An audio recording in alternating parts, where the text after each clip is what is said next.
This case takes place in the United Kingdom, in Sheffield, in the year 2024. Meet Sacad Ali. Sacad Ali was born in 2000. He grew up in a close-knit family and was described as caring, thoughtful, and devoted to his siblings. Little is publicly known about his early life and adolescence, but in his 20s he became involved in drug dealing.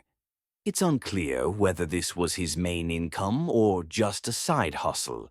He kept this hidden from his family, but while his operations were out of their sight, they attracted the attention of others, those who saw him as competition. Meet the perpetrators.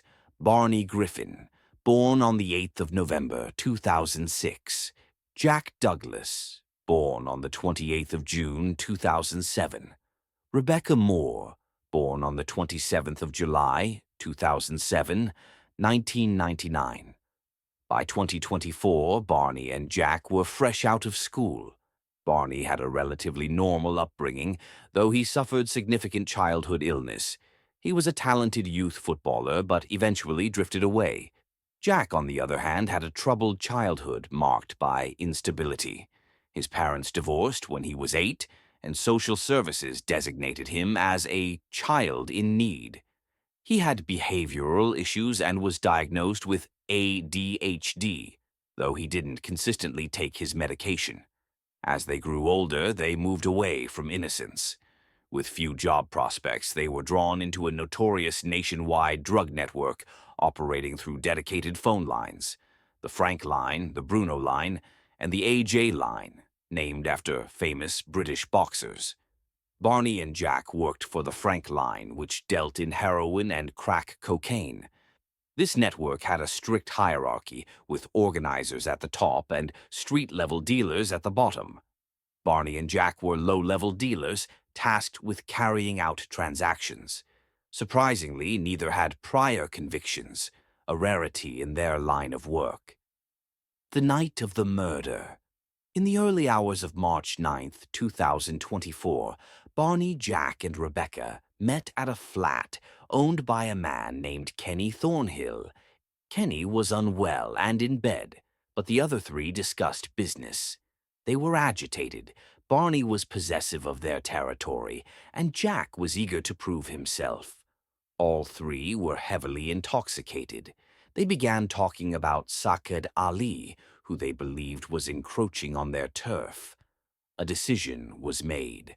Barney turned to Rebecca and said bluntly, "Ring that one." He pointed at Sacad's name on a list of phone numbers. Rebecca called Sacad, speaking in a soft, enticing tone, promising drugs and intimacy to lure him out. The trap was set.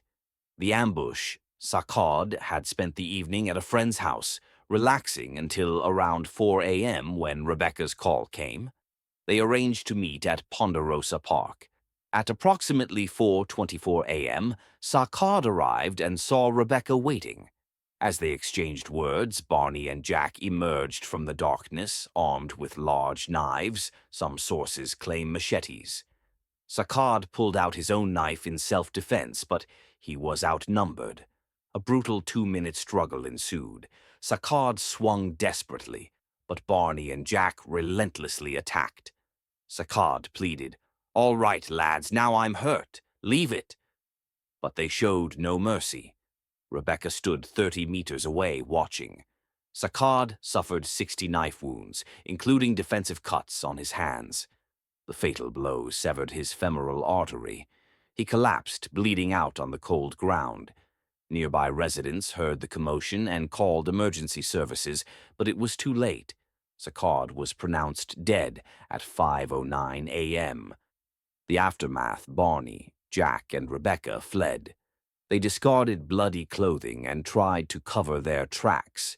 Rebecca later confessed to an acquaintance, Kelly B. Finnegan, admitting she had lured Sacad to his death. She showed no remorse, even boasting in prison about orchestrating the attack. Police quickly pieced together the case using CCTV, witness statements, phone records, and Rebecca's own admissions. The trial: Barney Griffin and Jack Douglas pleaded guilty to murder and possession of knives. Barney, life, minimum 16 years. Jack, life, minimum 15 years. Rebecca Moore pleaded not guilty, claiming she was just a vulnerable addict. The jury found her guilty of murder. She was sentenced to life, minimum 15 years. Final thoughts. Sacad's family described his death as the worst nightmare of every parent. This case highlights the brutal reality of drug-related violence, where young lives are lost over territory and profit,